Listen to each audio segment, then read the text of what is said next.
¿Qué tal? Muy buena tarde. Los saluda el licenciado René Castelán, director de la revista Lex Informa. Y una disculpa porque hubo una falla técnica. Esto del internet pues ya no se sabe. Hoy se encuentra con nosotros la doctora Claudia González Juárez.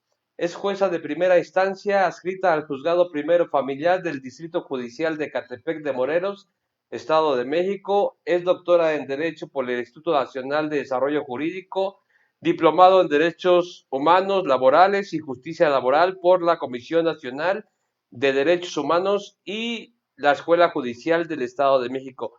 Señoría, muy buena tarde. Gracias por estar con nosotros. Bienvenida. Gracias, buenas tardes y bienvenidos a todos. Gracias por permitirme abrirme este espacio para platicar un poco acerca de la acción del daño moral. Pues iniciamos, le cedo el uso de la palabra, nos va a dar un resumen, ¿verdad, jueza? Sí, un pequeño resumen. Bueno, buenas tardes a todos. Esta es una pequeña plática acerca de la acción del daño moral y algunas perspectivas o comentarios que a lo largo de las investigaciones que he realizado hemos obtenido o hemos abordado.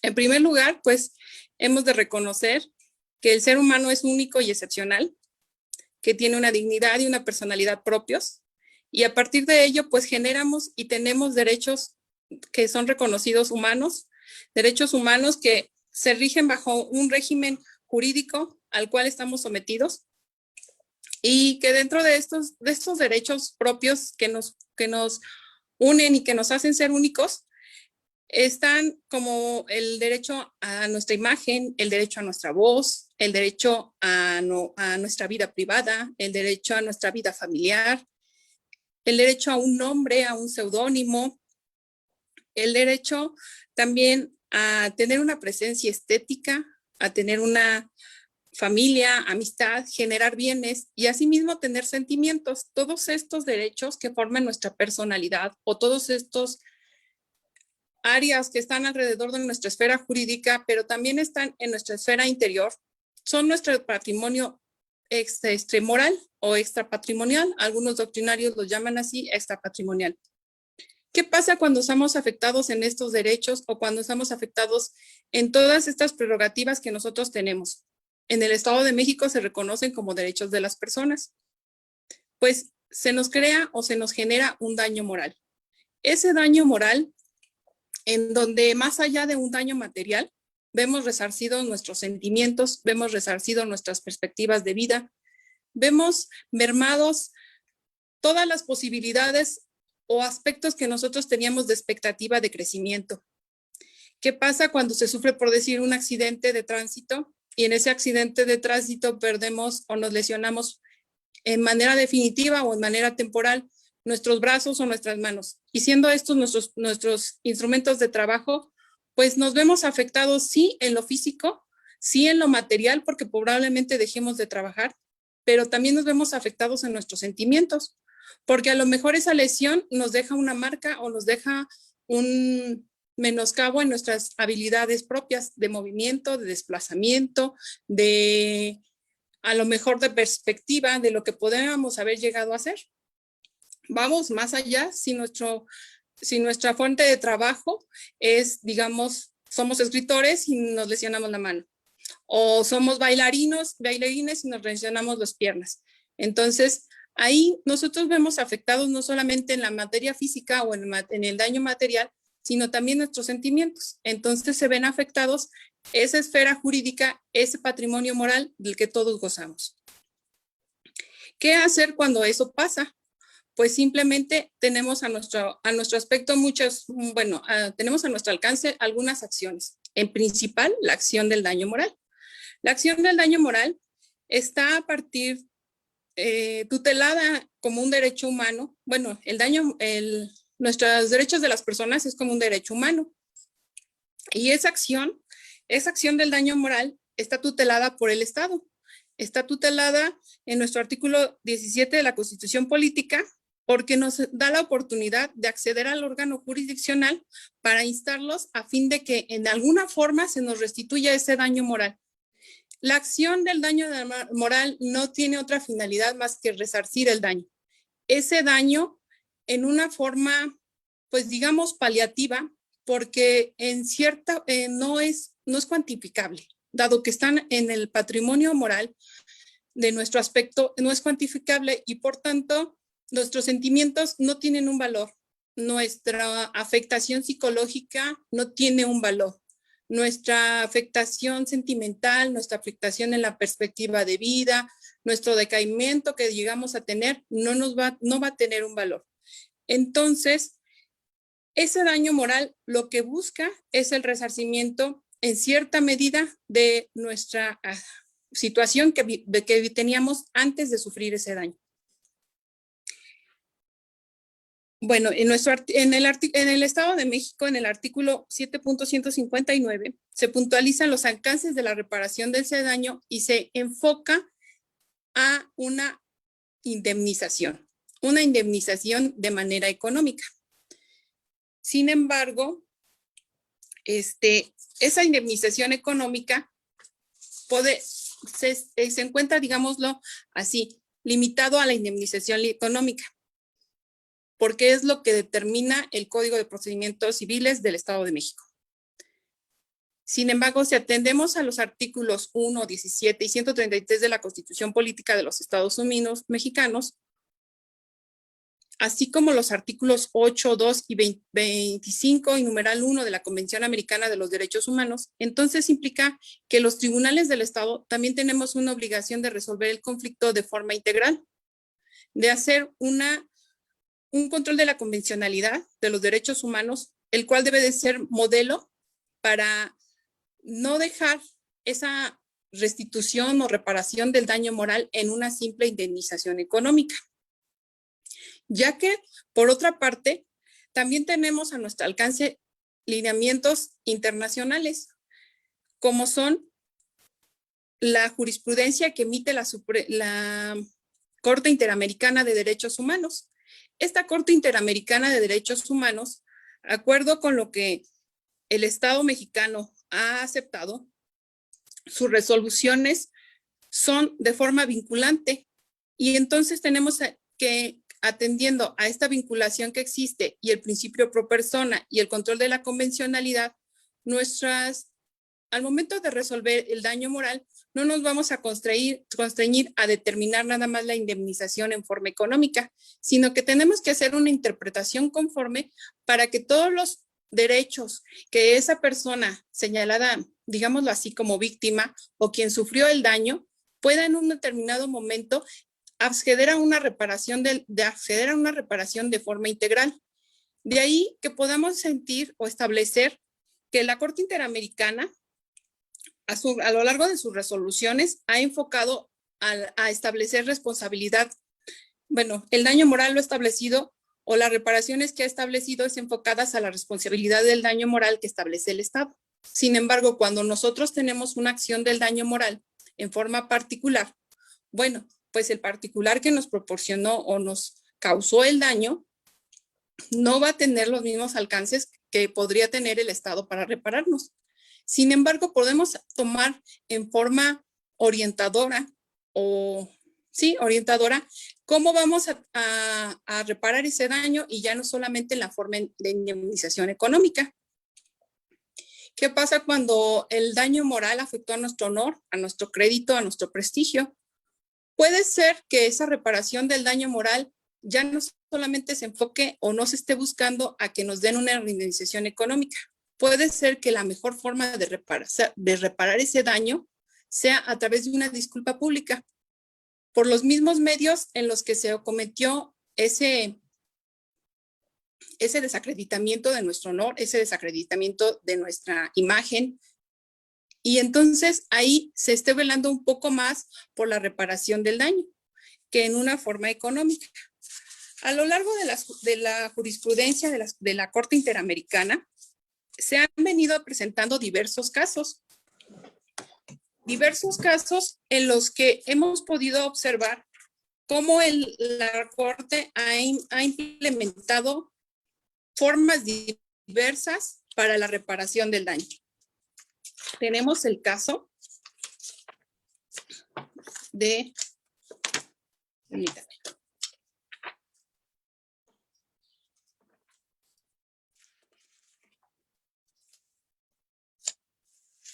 La Corte Interamericana, en el caso Cantoral Benavides contra Perú, decretó varias formas de reparación del daño.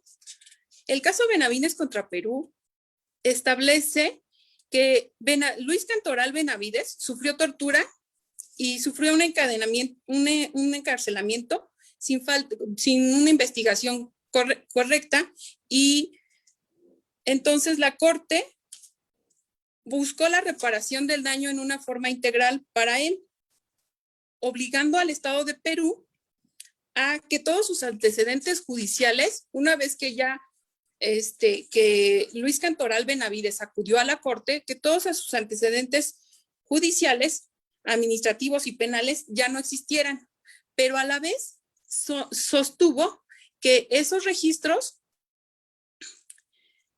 porque su detención había sido ilegal, entonces sufrió demasiados daños, lo detuvieron y dejó de percibir algunos, pues su trabajo, dejó de percibir su imagen, perdió amigos, perdió la estabilidad que tenía. Entonces se ordenó que todos esos antecedentes que tenía se cancelaran, pero a la vez se ordenó que se le restituyera en el trabajo que tenía. Aquí podemos ver algunos alcances de esa reparación del daño, que ya no fue en forma material o forma económica, sino fue en forma de tratar de restaurar el estado anterior que tenía la persona que sufrió un daño. Si bien es cierto, esta resolución de la Corte está encaminada al Estado de Perú, cierto es que también nos muestra una imagen de cómo podemos en un determinado momento obtener esa reparación del daño cuando la acción es entre particulares. También tenemos el caso de Lozaya Tamayo contra Perú. En este caso, era una maestra que se llama María Elena Lozana Tamayo. También fue encarcelada y se le dijo que había hecho actos terroristas. Perdió su trabajo, perdió sus derechos laborales, perdió la capacidad que tenía de jubilarse en algún momento, perdió la imagen ante sus alumnos. Y cuando María Elena Lozana Tamayo va a la Corte determina que fue ilegal, que no es cierto que ella sea la terrorista, que no es cierto que los actos de investigación que se le imputaban, sino más bien era una persecución política. Entonces, Elena Lozaya Tamayo se instauró una reparación del daño en donde se le restituyó nuevamente a su trabajo, pero también se le remuneraron sus derechos laborales. Y en ese orden también se les pidió que existiera una disculpa pública para que su imagen que había tenido de maestra, que bueno, se llevaba en orden, que tenía una reputación, que tenía estudios constantes, toda esa imagen se le hiciera una disculpa pública. Esa disculpa pública pues tuvo los alcances, a lo mejor no de la noticia de que era una terrorista.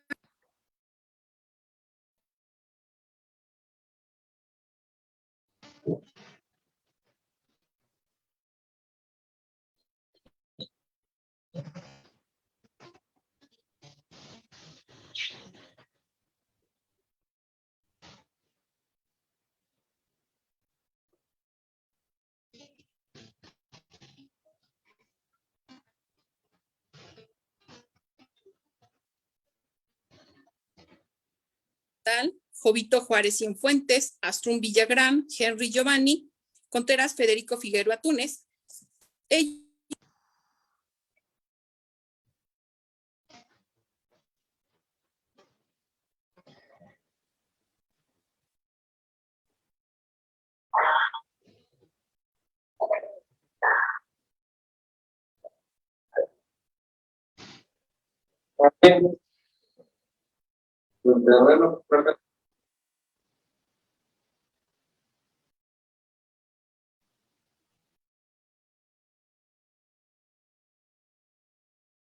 Porque ya habían pasado varios años ellos encarcelados. Entonces la Corte determina que la responsabilidad del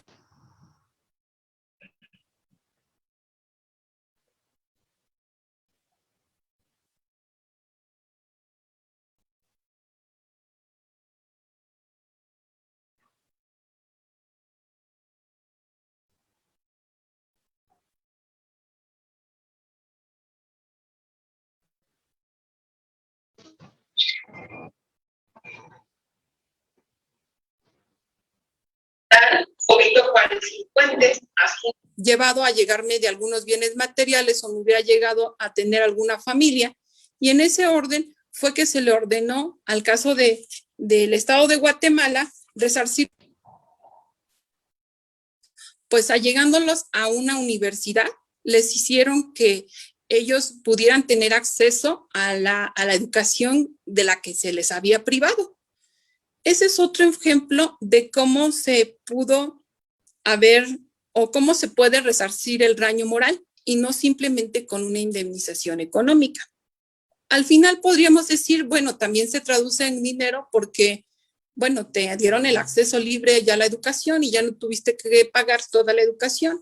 Pues sí, pero no se enfocó más a lo económico, sino más bien al derecho lesionado que tuvo en ese momento. ¿Por qué? Por existir un daño moral. Y así hay varias sentencias de la Corte que nos van diciendo cómo es el daño moral o cómo se establece el daño moral. Incluso en las sentencias de la Corte que se han dictado en contra en los casos de México, como en el caso de Padilla Pacheco contra México, muy bien conocido entre todos, porque el caso de Rosendo Padilla Pacheco pues dio pauta y dio las bases para que justamente existiera el control de la convencionalidad y el control difuso para buscar que en todas las resoluciones que se dicten, las autoridades vean y velen por los derechos humanos, estableciendo un principio pro persona en el cual pues se decida lo más favorable y se busquen todos aquellos derechos o se tomen las bases de todos aquellos derechos que ayuden a la parte que se está juzgando a que tenga las mejores prerrogativas. En ese orden, en el caso Rodilla Pacheco, encontramos que, bueno, Rosendo Rodilla Pacheco fue también levantado, digámoslo así, por militares y su familia es quien lo busca, su familia es quien busca la reparación del daño y en México se obligan precisamente al Estado mexicano a buscar formas de que estas formas o estos enjuiciamientos sin un juicio previo que nada más decidían, tú estás haciendo mucho ruido, pues te levanto, te callo. Entonces, se tenían que dar las bases para que se respetaran los derechos humanos dentro de México. ¿Cómo observamos aquí la forma de reparación del daño? Pues en el caso de Rosendo Padilla, se elaboró una semblanza de la vida de Rosendo Padilla y se pidió que esa semblanza de Rosendo Padilla, que era una accionista dentro de su entorno social, que todos conocieran que no había sido lo que decían, que no se había juzgado, sino que más bien se le habían violentado sus derechos. Entonces se ordenó que se elaborara esa semblanza de la vida de Rosendo Pacheco y en cierta forma esas garantías de no repetición que se pedían al Estado mexicano, pues también conllevan a la reparación del daño moral. El daño moral ya no directamente a quien la víctima lo sufrió, sino en este caso a sus familiares, a su entorno. El daño moral no solamente lo sufrió Rosendo Padilla cuando lo levantaron, sino también lo sufrió su familia. Y su familia también sufrió ese daño porque pues la privaron de tener a una parte, a un integrante de su familia, a verse incluso en un momento desplazados de su entorno o de donde vivían, a verse señalados. Eso afecta, más allá de un patrimonio, afecta al daño moral. Y de ahí que esas garantías de no repetición que se señalaban para las Fuerzas Armadas y la seguridad del Estado, también reflejan una forma de reparación del daño, como fue el establecer una semblanza de la vida de Rosendo Padilla Pacheco y que todo el mundo, pues ahora sabemos quién fue Rosendo Padilla Pacheco y no se quedó en la nada. En el caso también tenemos otro, es el caso de el campo algodonero, donde se llama caso González y otras contra México. Ahí las diligencias de las investigaciones radicaban en la desaparición y muerte de Claudia Ivette González, de Esmeralda Herral Monreal y Laura Berenice Ramos Monarrés, quienes fueron detenidas y las privaron de sus derechos y de su integridad personal y su libertad. Después de estas desapariciones, basados en la Convención de Belén de las víctimas, se decretó la reparación del daño en lo concerniente a las garantías de no repetición.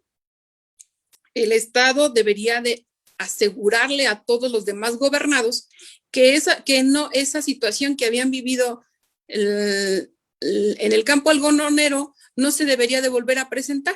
Es decir, las mujeres no deberían desaparecer sin alguna razón, no deberían de ser violados sus derechos y se debería de investigar hasta el último momento qué había pasado con ellas. Ahí la Corte señaló que el daño moral hacia ellas ya no podía ser reparado porque ya no estaban vivas cuando llega a la Corte este caso. Sin embargo, pues sí también refleja, a mi punto de vista, una forma de reparación del daño porque establece las garantías de no repetición, lo que no debería de hacer el Estado, lo que debe de hacer el Estado para no volver a señalar o que no se volvieran a presentar este daño, y no simplemente daño físico, sino daño moral. Todo el entorno de ellas, ¿qué fue lo que pasó? De esta manera, yo encuentro que la reparación del daño moral debe de ser en una forma integral. Debe de ser integral, ¿por qué? Porque las esferas morales, psicológicas, físicas de nuestro proyecto de vida, de nuestra vida en sociedad, de nuestra vida en familiar, pues cuando se ven afectados, no llegan a nada más a no pueden ser resarcidos primero en forma plena, porque los sentimientos no se pueden reparar. Ni tampoco se pueden reparar en forma económica, porque no va a haber un monto que ustedes me digan que si yo me afecto por la muerte, bueno, digamos por la pérdida de uno de mis miembros, yo pueda decir y decir, bueno, pues mi pierna vale tanto, ¿no? Yo sin mi pierna, pues dejé de percibir tanto. No, porque al final yo también vi mermada mi imagen, ¿no?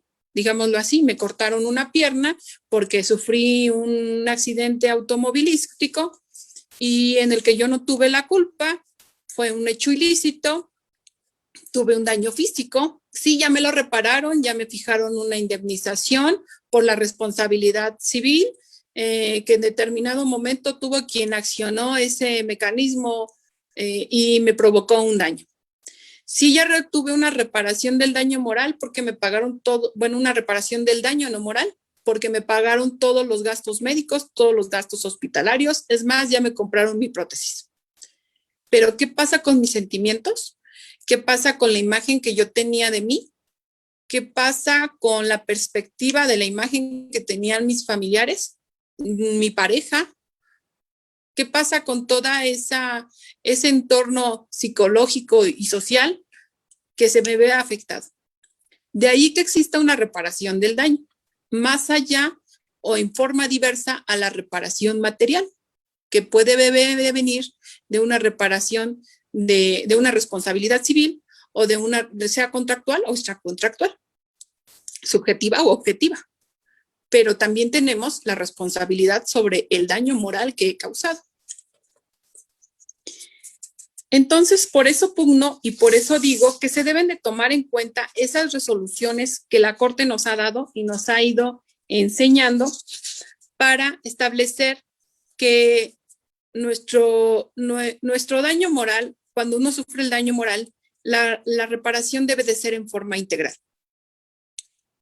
Debe de decirme que no nada más en que, ¿sabes qué? Pues ya te valoré y pues te voy a dar 1 millón por haber sufrido eso.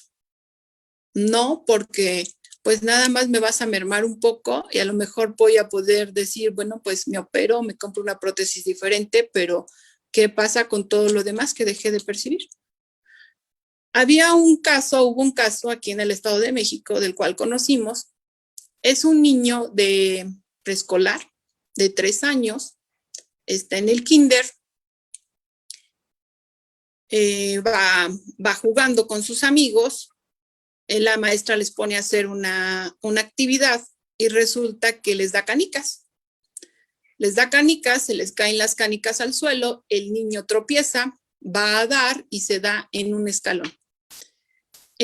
Con ese escalón, la esquina del escalón, le pegan y lo que pierde o lo que lesiona es uno de sus riñones.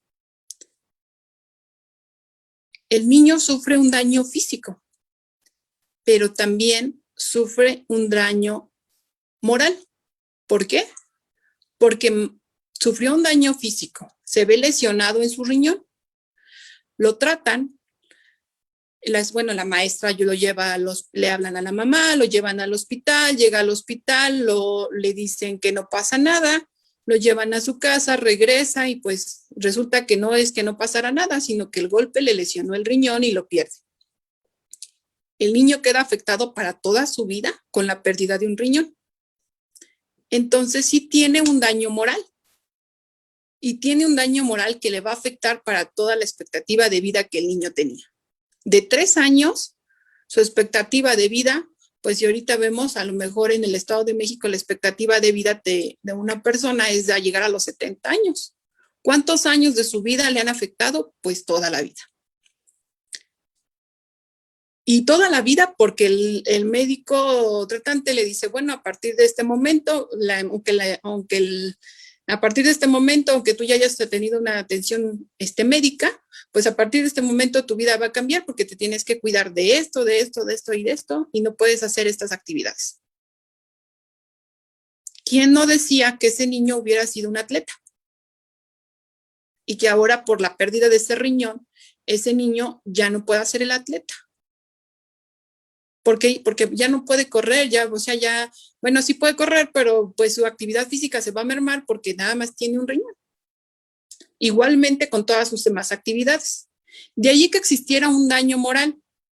Esa vez la responsabilidad se planteó tanto para la profesora como para el sistema educativo, el sistema educativo al que pertenecía la profesora, y la responsabilidad fue del Estado, pero también fue subjetiva en cuanto a la profesora.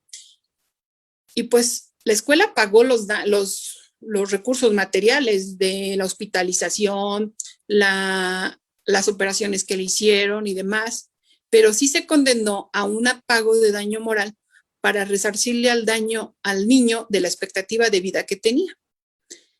Y esa indemnización solamente pues es simbólica, porque no sabemos si el niño ahora con ese problema, en lugar de vivir 70 años, vaya a vivir, no sé, 50. Se le merme, ¿no? Ya no tienes un órgano. De ahí que sea lo importante de la reparación del daño. También se pugnaba porque la reparación no se quedara ahí, sino que el niño, como tenía que tener ahora más cuidados, ya se le permitiera el acceso a la educación con ciertas prerrogativas. ¿Sí? O sea, a lo mejor ya siempre tener un seguro de médico, a lo mejor esa reparación del daño ya no se enfocaba que nada más le dieran dinero ahorita, sino que pues a lo mejor la escuela o el sistema educativo le asegurara que siempre va a tener acceso a con ciertas prerrogativas, ciertas pues facilidades para su condición física que ahora iba a tener. En ese aspecto se enfocó la reparación del daño, pero haciendo un estudio en forma integral, haciendo un estudio aplicando el principio de la convencionalidad, aplicando el principio de pro persona y en favor del niño. Y esa vez se condenó al Estado como titular de la educación, quien era como el jefe de la maestra, a que también pues tuviera cuidado en la preparación que le daba a las maestras, ¿no? Ese fue al final un descuido, porque si la maestra, después se dijo que la maestra había salido, que estaban los niños solos, si la maestra hubiera estado ahí, pues a lo mejor no tiran las canicas, o si las tiran, pues el niño, bueno, se tiene más cuidado y se les dice, oiga, no corran o algo, y a lo mejor evitan que el niño cayera y que el niño se lesionara. Ese fue uno de los casos. Y como ese hay otros, también tuvimos el caso, digo, va una señora caminando en una zona industrial y en esa zona industrial están poniendo una puerta, digámoslo industrial, una puerta de grandes dimensiones y esas grandes dimensiones pues también implican que tiene gran peso. Pero no señalan, no hacen el señalamiento para decir, gente, no pase por aquí. Entonces va pasando la señora es una trabajadora, pero en ese momento es su hora de comida, sale, se le hace fácil, puede salir a la tienda, va a comprar algo, y cuando regresa, pues al ir pasando le cae la puerta encima.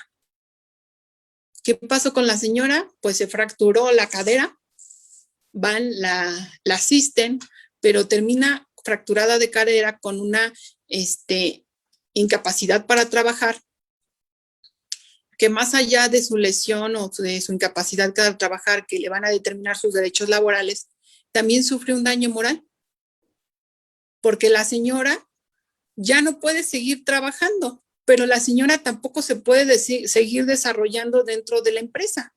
Tampoco puede seguir avanzando a los puestos de ascenso que pudiera haber obtenido. Me van a decir, sí, puede ser que nunca la ascendieran.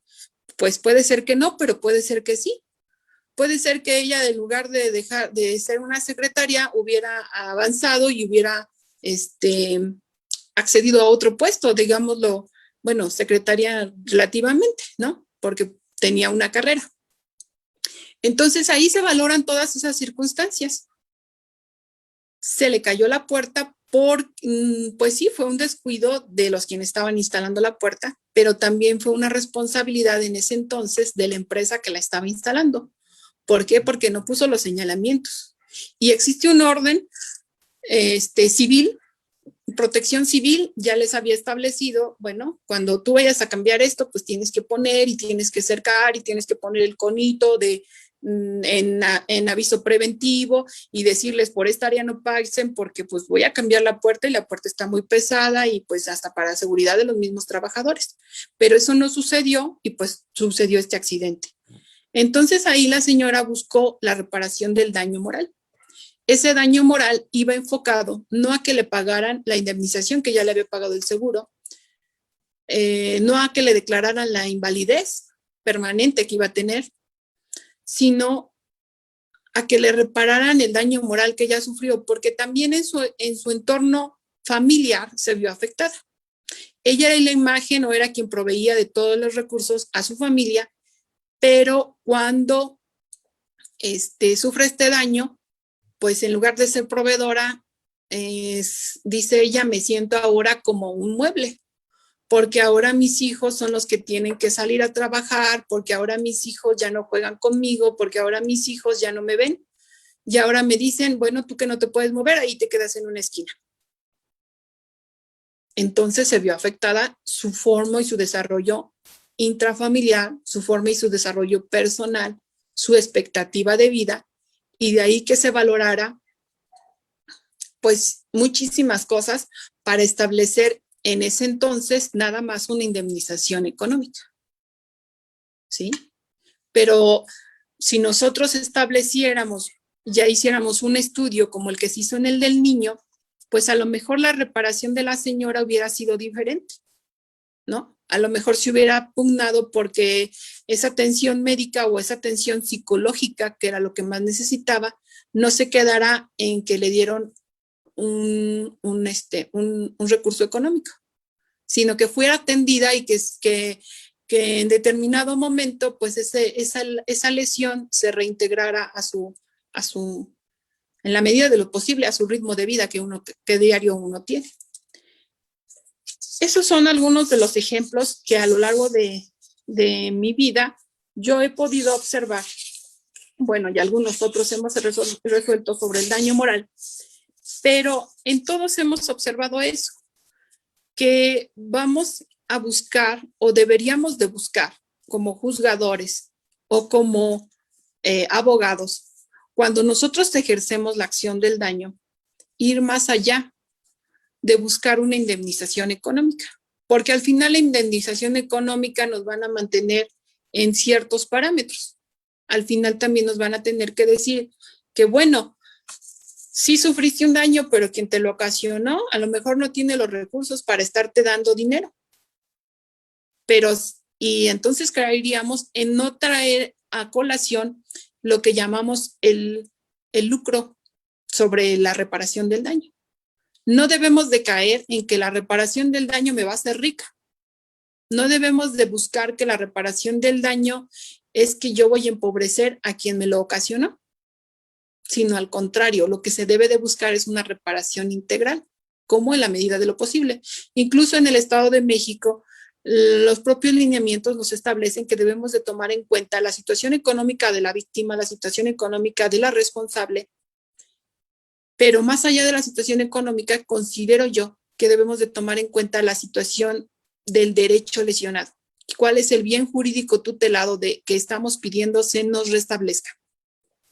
Mi imagen, mi voz, mi afectación afectiva, digámoslo así, dentro de mi familia, mi entorno social, que ya no me ven con los mismos ojos, digámoslo, que algunos dicen, no, pues es que desde que se cayó, pues se aisló, ¿no? No, pues desde que dejó de trabajar ya no es la misma, ya ahora se enoja, ya ahora no responde, está enojada con la vida. Y en algunos casos aparece eso, ¿no? A lo mejor en un niño que yo les platico, a lo mejor el niño pues tenía 3 años y a lo mejor el niño en ese momento no alcanzaba a ver los alcances de lo que le había pasado. Pero cuando el niño crezca, cuando el niño vaya a la escuela y vea la diferencia que tiene con sus demás compañeros, que no a lo mejor en su imagen, porque a lo mejor en su imagen no se le ve que le falte un riñón, pero sí también en la diferencia de que le digan, ¿sabes qué? Tú estás, pues tienes una condición en condición física, tú quédate aquí. Tú no participes en ese juego. ¿Por qué no? Porque no puedes, porque te va a ocasionar otro daño.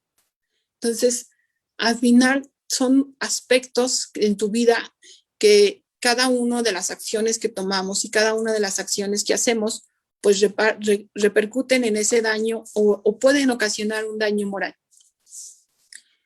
Y de ahí que yo pugno porque la reparación sea integral, que no se constriña solamente a una indemnización o a buscar ese enriquecimiento o a decir, bueno, ya perdí una pierna, pues ahora que me la paguen bien, ¿no? Porque a lo mejor ya cobré la indemnización laboral, a lo mejor ya cobré los gastos médicos, a lo mejor ya cobré, pues hasta me evaluaron cuánto valía esa pierna.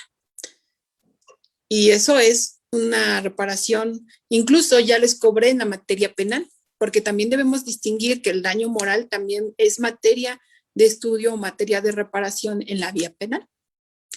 En la vía penal, en algunas legislaciones como en el Estado, en el Distrito Federal, en la Ciudad de México, los jueces que conocen de los delitos buscan o conocen también o decretan ahí la reparación del daño. Esa reparación del daño va enfocada en lo material, no enfocada en lo moral. Entonces, esa es las condiciones y ese daño moral, por decir que les digo, en el Distrito Federal, en algunas resoluciones, incluso en la Suprema Corte de Justicia de la Nación, se han determinado que esa reparación del daño en el Distrito Federal, que ya conoció en el área penal, no se vuelva a repetir o no se vuelva a juzgar sobre la reparación del daño en el área civil. Pero más allá del daño moral, va enfocada al daño material, como no volver a cobrar lo que yo ya te fijé por el monto de la lesión que tuviste. Ese es las resoluciones que yo he visto en materia penal. Sé muy poco de la materia penal, no soy especialista en la materia penal.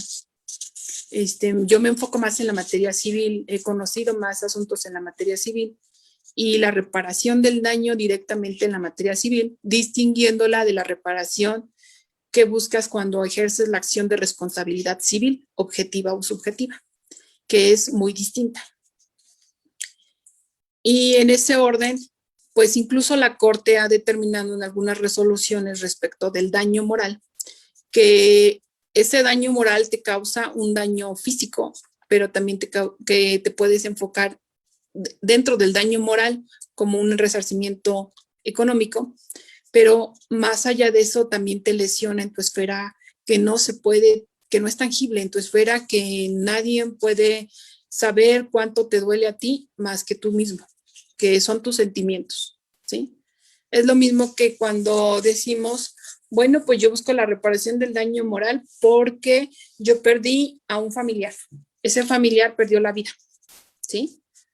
Digamos, un ejemplo, puede ser que por una responsabilidad médica, un procedimiento mal hecho, en lugar de perder un órgano, perdió la vida. Entonces dirían ustedes, bueno, ya no puedo yo buscar esa reparación del daño para la víctima, que en este caso sería quien falleció. Pues no, la reparación del daño para la víctima ya no, porque ya no está, su esfera de derechos está, pues así como terminó su vida, también terminó su esfera de derechos en el aspecto patrimonial que él tenía. Pero, ¿qué pasa con la familia? La familia también sufre la pérdida.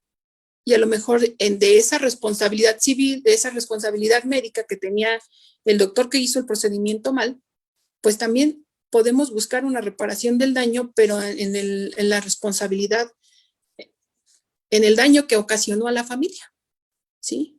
¿Cuánta pérdida o cuánto afecto? ¿Qué tal si esa persona que murió el responsable de la familia, era el padre de familia, o era una madre de familia que era la cabeza de la familia y tenía un niño menor o tenía un hijo de 3 o 4 años y que no tiene abuelos, no tiene redes de apoyo? ¿Qué va a pasar con el niño? Pues a lo mejor se queda con una tía si es que tiene. Y si no tiene, va a dar a un albergue y va a dar al DIF, lo tendrá que recoger. ¿Qué le pasó a ese niño? Pues cambió su vida, cambió su expectativa de vida. A lo mejor de tener yo a mis papás que van a ver por mí y que me van a proveer una educación, en la medida de lo posible, ya no estoy diciendo que me van a dar una educación digamos, privada, pero sí cambia mi vida, porque ya no tengo a mi papá, ya no tengo a quien se hacía responsable de mí, o ya no tengo a mi mamá. Y ahí es donde debemos de ver que la acción del daño moral tiene más efectos, ¿no? A lo mejor no voy a obligar al doctor a que, bueno, ahora de hoy en adelante lo mantenga o lo haga el niño o su hijo, no. Pero sí, a lo mejor ese doctor pues podría en un determinado momento ser condenado a que otorgara en la medida de las facilidades pues algún apoyo al niño, ¿no? Alguna reparación. ¿Cómo le podemos hacer? Y allí es donde entra la creatividad del juzgador. A lo mejor la ley nos marca, digamos, tajantemente la indemnización, pero ahí es donde uno como juzgador debe de buscar el allegarse de todos los medios, tanto de lo que nos proveen las leyes, de todos los derechos que ya están reconocidos en las leyes nacionales, internacionales, pero también de las formas en las cómo podemos reparar el daño. Tener una, pues ahora sí que imaginación en la forma en cómo podríamos reparar ese sentimiento o esa esfera patrimonial, extrapatrimonial, no patrimonial, extrapatrimonial. ¿Cómo podríamos nosotros, incluso cómo podríamos, si nos vamos y nos referimos nada más a la indemnización económica, cómo entonces vamos a calcular cuánto valía el riñón del niño? ¿Cómo vamos a calcular cuánto es el daño económico, digámoslo así, en números? ¿Cuánto me representa en números el hecho de que el niño durante toda su vida ya no va a tener ese riñón, ¿no?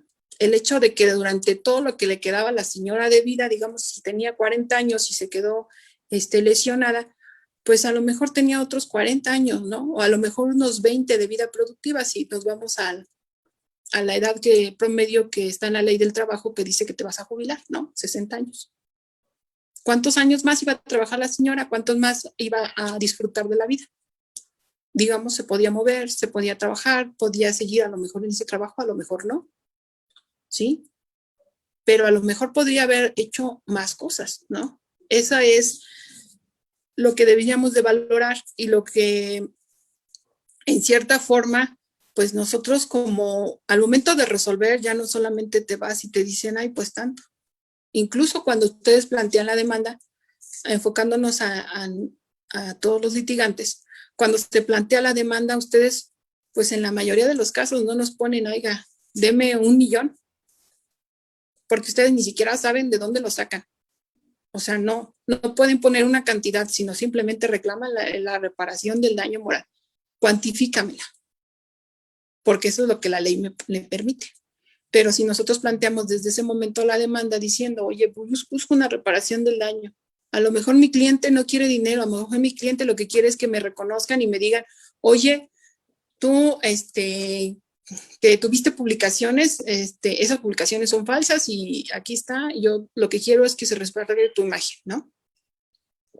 Esa es una forma desde el momento de que planteamos la demanda, pugnar porque es lo que queremos que nos repare, ¿no? A lo mejor al niño no le interesaba, o a la mamá del niño ya no le interesaba que le dieran una cantidad ahorita, sino que le aseguraran que el niño iba a tener acceso siempre al medicamento que necesitaba para sentirse bien. Esos son los aspectos que debemos tomar en cuenta y pues se pueden plantear desde nuestra demanda. Como juzgadores, se los digo, pues también nosotros los vemos y tomamos en cuenta todas estas circunstancias. La ley nos marca varios parámetros. La situación de la víctima, la situación del responsable, qué es lo que se lesionó, qué alcances tenemos. Todo eso es lo que nosotros tomamos en cuenta y es muy difícil, como en otras acciones, digamos, en un pagaré, pues ya sabes que ahí está la cantidad exacta, ¿no? Pero aquí es difícil en el sentido de que tenemos que analizar cuál es el entorno de esa persona, cuál es el entorno de esa persona que sufrió el daño. Y pues dependiendo de la demanda es que nosotros lo sabemos, porque al final nosotros no conocemos o llegamos a conocer a la persona si es que se presenta y la vemos, o es que nuestra notificadora llega y nos dice, oiga, ya fui, vino la señora y ya la vi y pues está en silla de ruedas, y ya fui a ver a la parte demandada y pues sí tiene posibilidades o no tiene posibilidades, porque pues llegué y vive en una casa pues que están rentando y viven varios ahí mismo, no sé quién. Estas son cuestiones que a lo mejor no quedan asentadas en las actuaciones, pero uno como juzgador a veces incluso le pregunta a las personas que pues tuvieron acceso o tuvieron contacto directo con los hechos, ¿no? Y al final nosotros en nuestro trabajo pues nos basamos en las actuaciones, ¿no? Si ustedes como abogados litigantes me presentan y me dicen, a ver, aquí está el trabajo de estudio social, de trabajo social, ahí me va a decir más o menos cuánto ascendían sus ingresos, cómo está su casa, en qué nivel de vida está, pero también ustedes pueden pugnar y proponer pruebas, ¿no? ¿Sabes qué? Mira, aquí está su historial clínico. Era un deportista, ¿no? O era un niño que estaba aquí y sus papás tenían estas posibilidades y lo iban a mandar a estudiar a tal lado. O sea, eso son las cuestiones que se deben de llegar a juicio para que nosotros conozcamos en la medida de lo posible la realidad real, bueno, en la realidad del entorno social en donde se desarrollaba la víctima. Para no caer en lo que decimos, el lucro cesante y que son aspectos que no debemos de buscar. Y en cierta manera, pues si tú me dices, oye, te pido 10 millones, pues a lo mejor no te los voy a conceder porque pues la víctima, el responsable ni siquiera tiene para resarcirte el daño material. Entonces ahí tampoco podemos obligar, o bueno, no es que no podemos obligar, es que no podemos determinar una condena que sería irreal o que sería buena en papel, pero que no podría ejercitarse. ¿De qué le sirve a alguien decir, sí, que te paguen 10 millones porque te lesionaron, porque a lo mejor te te dañaron tu imagen, si no va a haber forma de que se los cobres, ¿no? Ahorita se me viene a la idea, por decir el caso de las personas que, del novio que hirió a la novia con ácido en la cara, ¿no? Ella sufrió un daño físico, sí, el novio a lo mejor le va a tener que pagar todos los gastos médicos, pero también sufre un daño moral. Su imagen va a quedar marcada de por vida. Es una cicatriz que cada vez que se ve al espejo le va a recordar lo que pasó. De ahí que se busque una reparación del daño. ¿Cómo podríamos ayudar? Entonces deberíamos de pensar cómo podríamos ayudar a ella a resarcir ese daño. Y tendríamos que empezar, pues, si es mi clienta, empezar por preguntarle, oye, ¿tú qué buscas? ¿Tú qué quieres? ¿Dinero? ¿Una disculpa pública? A lo mejor me contesta que le pase lo mismo, ¿no? Pero tampoco podemos llegar al ojo por ojo, porque entonces ya sería otra cosa, ¿sí? Ahí ya no. Porque esa es la cuestión. Tenemos un límite y tienes una línea muy delgada al momento de sentenciar, el decir y valorar y respetar tanto los derechos de quien me promueve la acción como víctima, digamos, quien sufre el daño, como quien es el responsable, ¿no? Entonces ahí, por eso se tiene que valorar la situación económica, la situación real del responsable y en esa medida que no está tasada ni puede ser tasada por una tablita que me diga, ay, me lesionaste la cara, te vale 10. No, no podemos hacer eso porque la expectativa de cada persona, así como lo dije en un principio, todos somos únicos y excepcionales, ¿sí? A lo mejor el daño que yo sufro, que me hacen porque me ven mal o porque me dicen, ay, oye, ¿qué imagen tienes? Pues es muy distinto a como lo sufro yo, como lo sufre otra persona. Otra persona me puede, ay, a lo mejor yo me aíslo y me encierro en mi casa y digo, ya no salgo porque todos me ven mal. Y a lo mejor otra persona me dice, bueno, a mí no me importa, ¿no? A lo mejor no sufro el daño de la misma medida. Lo mismo sucede cuando podríamos decir, bueno, se murió alguien muy cercano, y pues depende cómo lo sufras tú. Eso es lo que puedes decir, no porque no te duela, sino porque a lo mejor la forma en como enfrentas el dolor es diversa. Aquí esta acción es bonita, pero a la vez es muy delicada porque pues a lo mejor nunca nadie se va a sentir satisfecho de la reparación del daño que le fijemos. Nadie podrá ser satisfecho con la reparación del daño que le fijemos. ¿Por qué? Porque uno como juzgador no está dentro de la cabeza, ni de la imagen, ni de la forma en cómo piensa esa persona que sufrió el daño. Tú no conoces la realidad, los ojos, digamos, no puedes sentir lo que está sintiendo la otra persona. ¿Te puedes dar una idea? Sí, de acuerdo a las constancias, pero no te puedes dar una idea. No puedes realmente decir, es hasta aquí que le duele. No. ¿Por qué? Porque cada quien es diferente. Y en ese orden es como, pues yo les planteo esta forma.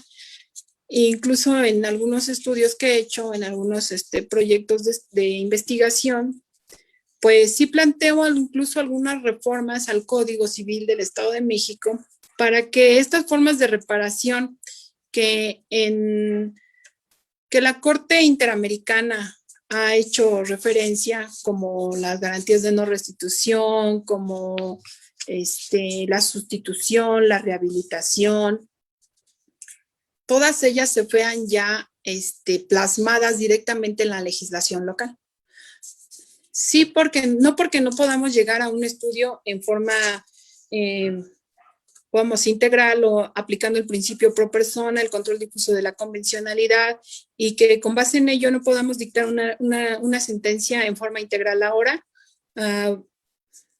entendiendo que los derechos de las personas, que son el honor, el crédito, el prestigio, la vida, la vida privada, la familiar, el seudónimo, tu identidad, tu presencia estética, tu familia, tu amistad, tus sentimientos, todo eso no son derechos que son reconocidos humanos, porque el derecho a la personalidad está reconocido internacionalmente. El derecho a la dignidad humana está reconocido internacionalmente. Entonces, no puedes decir que el daño moral solamente es en un estado. No. Son un derecho humano, es un derecho que debemos pugnar porque sea respetado y porque su garantía de reparación sea valer y sea integral.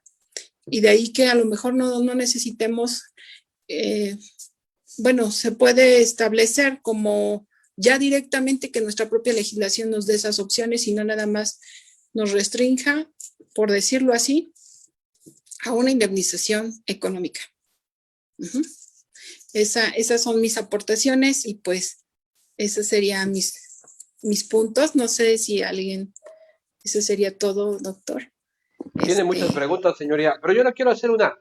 Ahora, antes de ir con las preguntas de nuestros seguidores, los criterios para la cuantificación del daño moral, ¿cuáles son esos criterios, señoría? Los criterios para la cuantificación del daño moral. Ajá. ¿Qué aspectos tomamos en cuenta? Así es, sí, los criterios. Sí. Ok. Permítame. Los criterios para la reparación del daño. Son varios. Está el estado, la reparación, la situación económica de la víctima, la situación económica del responsable, y en ese orden también está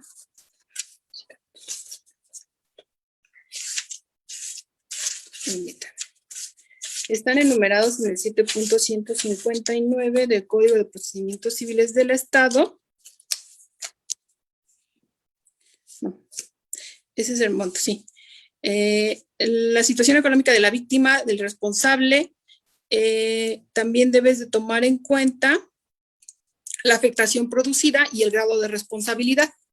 La afectación producida era lo que yo les mencionaba en el sentido de que, bueno, ¿qué te dañó? ¿Qué bien jurídico tutelado te dañó? El bien jurídico tutelado lo podemos establecer como fue tu honor. Digamos, el bien jurídico sería el honor, el bien jurídico sería tu crédito, tu prestigio ante la sociedad, el bien jurídico sería tu vida privada o tu vida familiar, el bien jurídico podría ser también tu presencia estética, tu imagen, el bien jurídico también podría ser el uso de tu nombre o el uso de tu identidad. Fue tu dignidad, fue tu vida, fue tu... ¿Cuál es el bien jurídico? A partir del bien jurídico, entonces nosotros podríamos determinar la afectación producida. Y el grado de responsabilidad, pues ahí establecemos o partimos de quién te causó el daño y dónde y cuándo. ¿Sí? ¿Quién te causó el daño? ¿Fue un familiar? ¿Fue un agente externo? ¿O no tiene nada que ver con tu entorno y fue un agente externo y como la señora que pasó y se le cayó la puerta, quien le ocasionó el daño, pues no fue directamente alguien? Digámoslo así, nadie le aventó a la puerta. Pero sí hubo un responsable de no tomar las medidas adecuadas para establecer que no ocasionaran ese daño. El responsable de quien no puso los señalamientos. El responsable de que dejó recargada la puerta y no en su lugar o no con el señalamiento debido de que no está sostenida, ¿sí? Ahí hubo un responsable. ¿Qué grado de responsabilidad tienen? ¿Cómo se llama? Los criterios de la Corte, de la Suprema Corte de Justicia de la Nación, establecen que digamos que fue un grado mayor o fue grado menor. En realidad no tenemos así como una tabla de responsabilidad 1, 2, 3, no, es grado mayor o grado menor de acuerdo a los hechos que las mismas víctimas nos plantean. Ellos mismos son los que dicen, oye, es que a mí sí me afectó porque ya dejé de ir, ya dejé de hacer, ya estoy en esta casa, ya nadie me ve. Todo eso es lo que establecemos en un determinado momento como grado mayor o grado menor. Por decir, en el del niño, pues también establecíamos pues de grado mayor, ¿no? de grado mayor, porque el niño, pues ahí incluso entra la suplencia de la queja y tenemos que velar por los intereses del niño, ya no solamente lo que el papá me vino y me dijo, ¿no? ¿Sí? Ese es el grado mayor, el grado de afectación producida. El grado de responsabilidad es el otro. La situación económica del responsable y la situación económica de la víctima. Y luego dice las demás circunstancias del caso. Es todo lo que está alrededor de ellos. Que el niño, pues tenía, no sé, tenía actitudes físicas. No, pues que el niño sufrió un daño y también tenía, no sé, vocación incluso para la música, no sé, cosas así, ¿no? Todos esos planteamientos o todos esos hechos que narran en la demanda son los que nos van a dar las bases para establecer la situación, las demás circunstancias del caso. Las demás circunstancias del caso es como nos dejan un panorama abierto en la legislación para nosotros poder valorar hasta dónde llegó esa responsabilidad, ¿sí? Hasta dónde llegó esa afectación. Y pues las bases para estudiarlas, pues nos las plantean en los hechos, cuando plantean la demanda. Si ustedes van y me dicen, oye, te vengo a reclamar el daño moral porque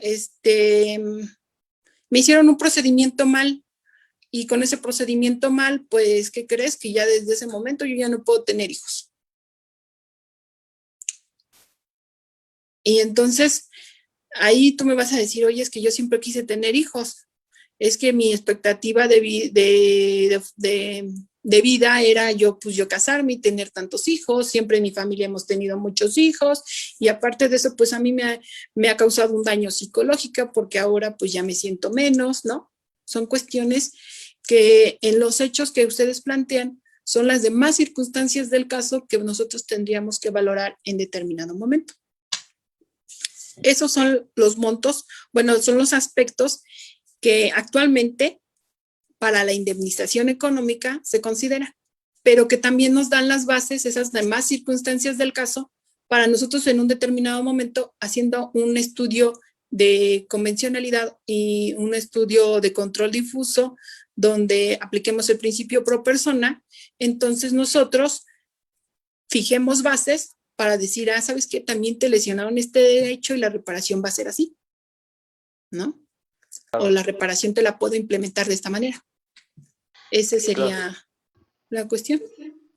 Muchas preguntas, señoría. Yo creo que vamos, si usted me da oportunidad, vamos a tener que hacer la parte 2, porque el tiempo es corto y tenemos muchas preguntas. Mire, William Marcial le pregunta, ¿qué pasa en un daño moral intelectual y o profesional? ¿Intelectual o profesional? ¿Es? Pues depende de los hechos, ¿no? Depende en qué me bases ese daño intelectual o profesional, ¿sí? A lo mejor tu demanda me la estás planteando en el hecho intelectual o profesional. Se me ocurre que yo hice un estudio y que yo hice una publicación o que yo tengo los estudios, ¿no? Digamos, ya voy a sacar la investigación a flote, bueno, a la conocer de los demás, y a lo mejor llega una persona y se apropia de la información y dice que esa información es propia. A lo mejor ahí es un daño profesional o un daño, si es intelectual, pues no sé cómo lo podríamos plantear, dependiendo del hecho o de lo que, ese es lo que le decía, dependiendo de cuáles son tus hechos, a partir de ahí yo te estableceré si existe o no existe el daño intelectual o el daño profesional. Pero en el daño profesional se me ocurre ese ejemplo, donde a lo mejor yo ya creé, igual un ingeniero o un arquitecto creó una obra o creó un diseño y se lo apropia a otra persona, pues ahí también puede haber un daño moral si es que establecemos que, pues, más allá de derechos de autor, o de derechos profesionales, yo fui quien lo creó, ¿no? A lo mejor es el estudio de toda mi vida y pues al final cuando yo veo que ya ni siquiera me lo reconocen como propio, pues entonces yo sí veo una afectación moral. Ahí tendríamos que acreditar, pues en primera que yo fui la que hice el estudio, ¿no? que yo fui la que ya he llevado la investigación años y años, y que en esa investigación es cuando, pues ahora si me dicen ya no es tuyo, ya no sirve para nada tu investigación, pues ahí yo tendría una afectación. Eso es lo que se me ocurre. En cuanto a el daño intelectual o el daño profesional que están señalando, pero profesional, pues sí, tendría que ser dependiendo de cuál es el hecho que me estás diciendo o en Claro. qué área, ¿no? Señoría, sí me dicen todos nuestros seguidores que si hagamos la parte 2. No, pues encantada. Sí, Lucha, es que lucha, el daño moral, bueno, la acción del daño moral es, es muy amplia, así como nosotros tenemos pues igual de amplia como puede ser las perspectivas, las personalidades de toda la sociedad, ¿no? O de quienes sufren un daño. Y en todos aspectos, pues incluso podremos observar el daño moral, ¿no? Siempre va a haber alguna afectación porque pues si hubo un daño, que es la lesión de un patrimonio, y en este caso la lesión del patrimonio moral o extrapatrimonial, toda nuestra esfera de lo que no es tangible, de lo que no es materialmente. lucha ciudadana equitativa te pregunta, señoría. ¿Contra un banco se puede ejercer la acción de daño moral? Pues Que hay bancos, por ejemplo, pues que te llaman constantemente, hay bancos que pueden afuera de tu casa deudor. Me imagino que se refiere a algo así, que te causó un daño moral. que te cause un daño moral. Claro, Sí, porque si es contra el banco y el banco te está cobrando dinero porque tú se lo pediste y lo debes, pues ahí ya es otra acción. Si es moral, si en el sentido de que, bueno, yo ya me estás catalogando o me estás poniendo a lo mejor en la, ¿cómo se dice? En la banca de deudores, me estás señalando como deudor cuando a lo mejor yo ya te fui y te pagué, ¿no? A lo mejor ahí existió un daño. Sí, sí lo puedes establecer, igual que lo puedes establecer contra cualquier persona moral.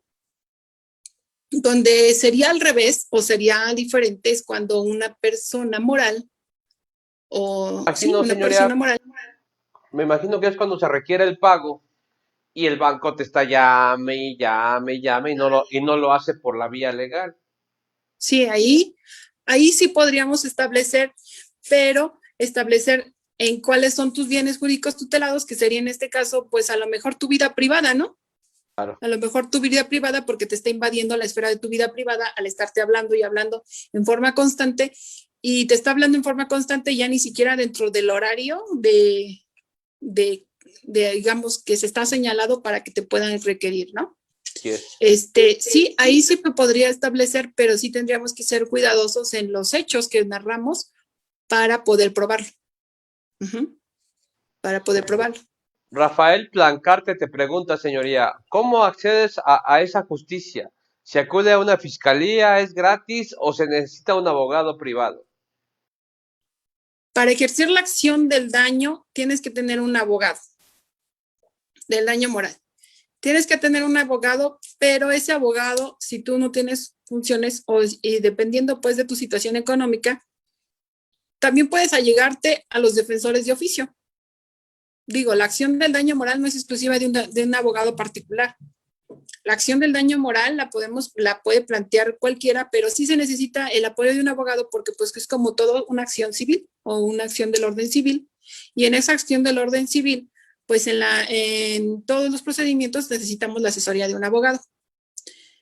Y ese abogado pues puede ser particular o puede ser defensor de oficio, dependiendo de ti. En la Defensoría de Oficio del Estado de México se les brinda la atención y la asesoría jurídica a las personas que acuden a ella a través de un estudio socioeconómico que les hacen, y pues ya a partir de ello ya te dicen, bueno, tú sí necesitas que te apoyemos con la asesoría jurídica, y ahí está.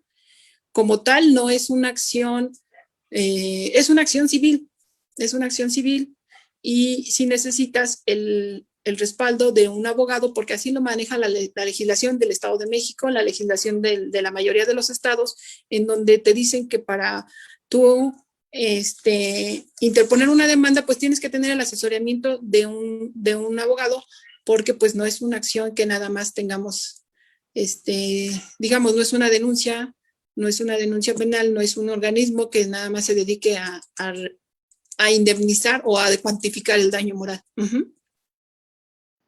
Miguel Martínez te pregunta, señoría, ¿se puede promover la reparación del daño moral en la vía civil, aunque no se hubiere determinado nada en la vía penal? Sí, sí se puede promover en la vía civil, aunque no tengas tú nada determinado en la vía penal. ¿Por qué? Porque la reparación del daño moral en la vía civil está enfocado a la ilicitud de la conducta. Esa ilicitud de la conducta en la materia civil es simplemente que esté en contra de las leyes del orden público o cualquier ley. Es ilícito lo que está en contra de la ley. Un hecho ilícito es aquello que se hizo en contra de la ley. Y no necesitas que lo que vamos a valorar aquí es que la conducta que te ocasionó el daño sea ilícita. Si esa conducta es ilícita, entonces tendrías acceso al daño, a la reparación del daño moral. Y aunque no fuera ilícita, si tenemos una responsabilidad civil extracontractual, subjetiva o objetiva, donde te causaron un daño, pero ese daño te afectó también tu esfera patrimonial, extrapatrimonial, que sería en este caso tu personalidad, tu identidad, tu dignidad, pues tú debes de buscar esa reparación del daño. ¿Y qué es una conducta ilícita? Pues porque en algún momento hicieron una actividad contraria a la ley. Por decir la del niño con la maestra, la actividad contraria de la maestra a la ley fue el hecho de que no tuvo la precaución. Cuando los niños están en la escuela, los responsables son los maestros, porque están bajo su cuidado. Entonces, si está bajo mi cuidado y yo no lo cuido, me salgo del salón. Y ahí yo incurrí o hice una conducta ilícita, porque era mi responsabilidad y tengo un ordenamiento en la Secretaría de Educación que me dice, bueno, tú eres maestra, tú estás responsable de los niños. En el hecho o en el asunto de la señora que le cayó la puerta, la ilicitud recayó en el sentido de que los responsables que estaban arreglando la puerta no pusieron las medidas de seguridad pertinentes.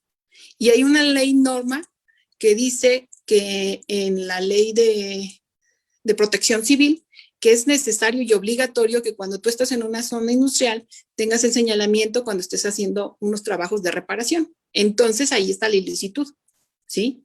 Es cuestión de ver y enfocar en dónde vamos a establecer el hecho ilícito y contra quién la vamos a ejercitar. A lo mejor en lo que están diciendo del banco, que me está hablando y hablando, a lo mejor cuando estamos diciendo eso del banco, la ilicitud es que el banco pues sí exagera y toma atribuciones que no le corresponden, porque a lo mejor la ley que a ellos los rige nada más le dice, puedes molestar a la gente para cobrarle por teléfono. Bueno, no dice puede molestar a la gente, sino puedes hacer tus cobranzas por teléfono de tal a tal hora, pero no dice llámales a las 10 de la mañana ni nada más a las 5 de la mañana. No, y ¿Sí? aparte lo pueden hacer por la vía legal, las instancias correspondientes. No tienen por qué Exactamente. estar tocando y No pagando. tienen necesidad de que Me estén debes. hablando. Ajá, o pelearme contigo fuera de tu casa, ¿no? Por la vía legal. Sí, o irte a poner ahí ay, debe, ¿no? Un letrerito de debe, pues no. Parece, sí, yo creo que sí, yo creo que sí podría ser, señoría. Pero por eso, mira, Adam Karim Islas dice casi lo mismo. Hay daño moral por parte de los bancos si llegan a amenazar para cumplir un pago, y si es así, ¿cómo lo acredito?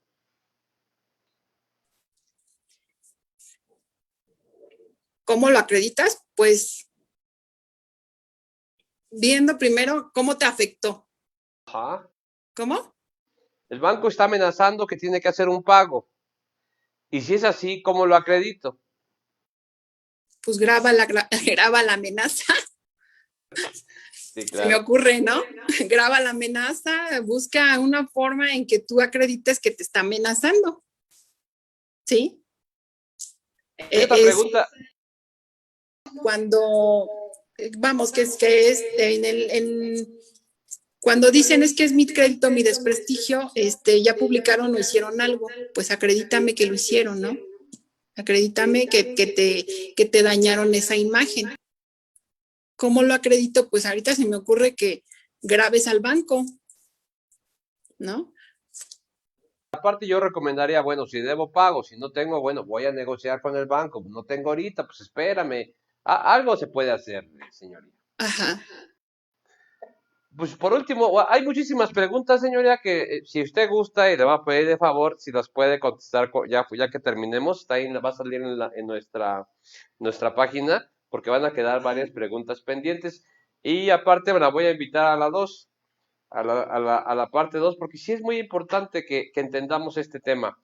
Cristian Javier Gaspar le pregunta, señoría, en una carpeta de investigación, una vez vencido la investigación complementaria, y el MP nunca agregó el dictamen psicológico para realizar la reparación del daño moral, ¿cuál podría ser un plan de reparación por parte de la defensa?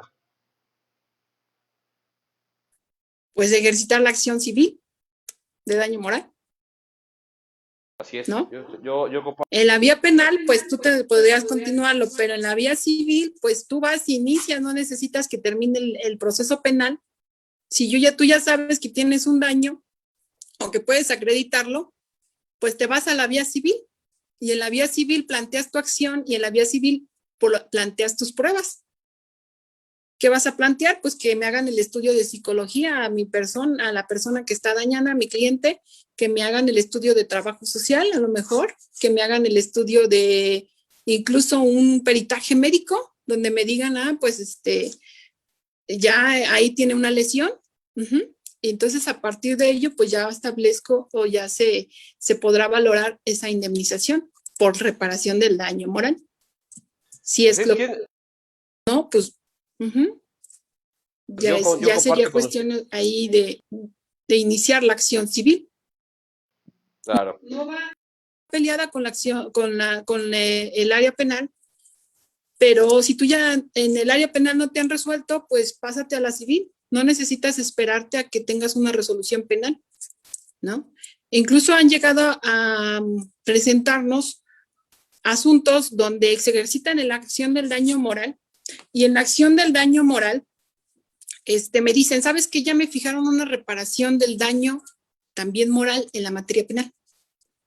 Pero en la materia penal me fijaron, no sé, 10,000 pesos por reparación del daño moral. Y me dice, no, es que me cuantificaron esto.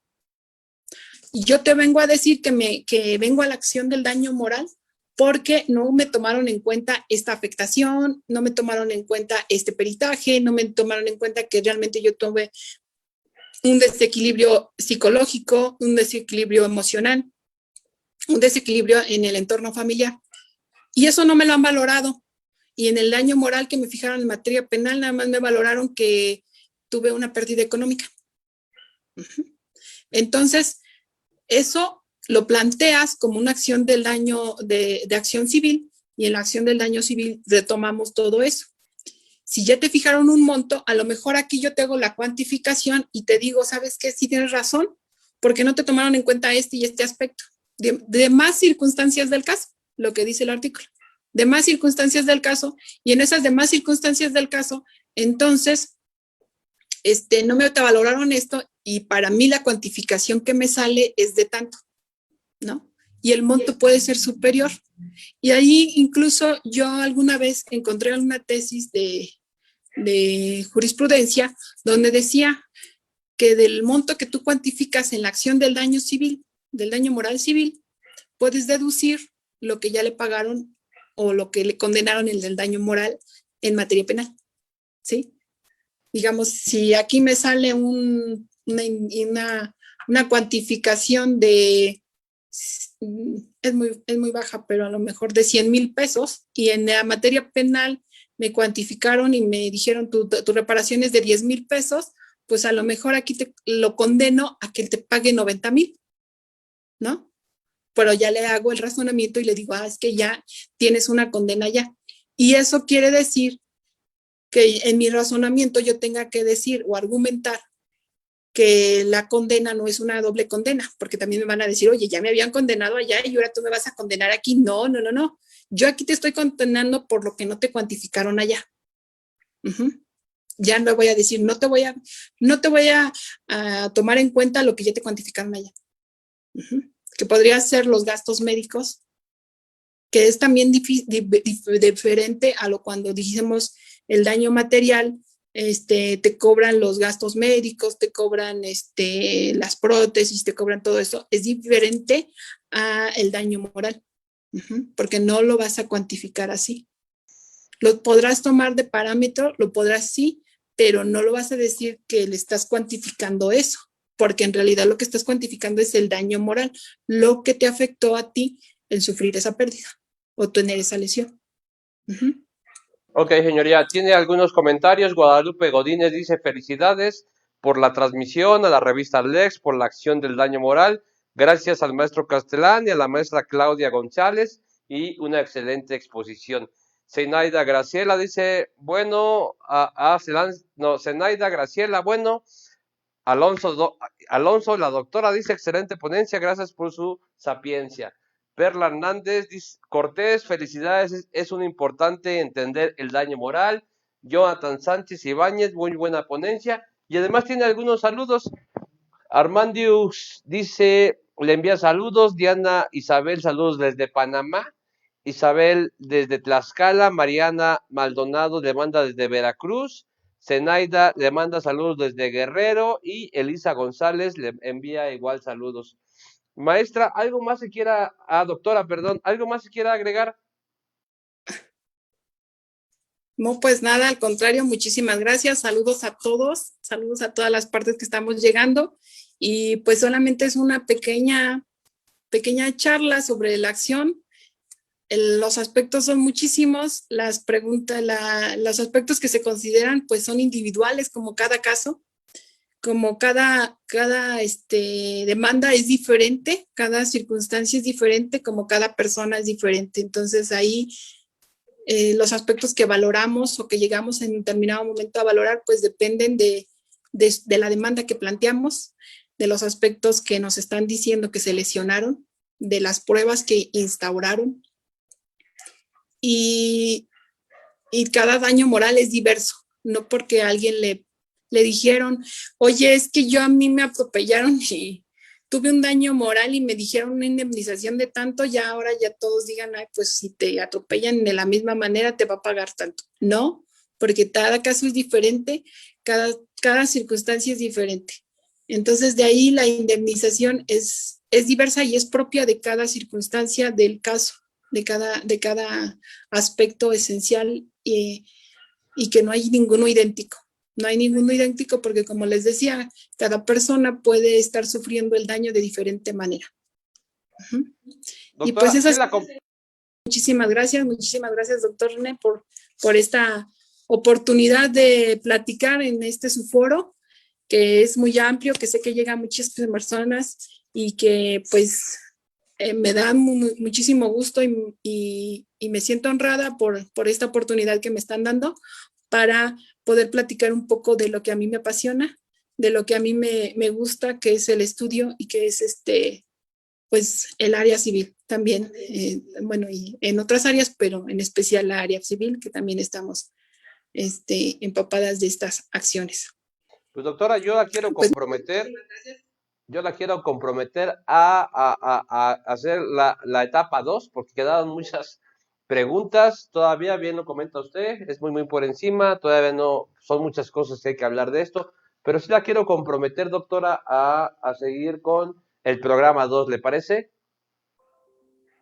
Sí, claro que sí, con mucho gusto, estamos a sus órdenes y encantada de participar con la revista y encantada de participar con usted, doctor. Bueno, yo quiero agradecerle a la doctora Claudia González Juárez, es jueza de primera instancia adscrita al Juzgado Primero Familiar del Distrito Judicial de Ecatepec de Morelos, Estado de México. Muchísimas gracias, doctora, le envío un fuerte abrazo y nos vemos muy pronto. Gracias, igualmente, un abrazo para todos y gracias, doctor. Hasta luego, gracias. Hasta luego.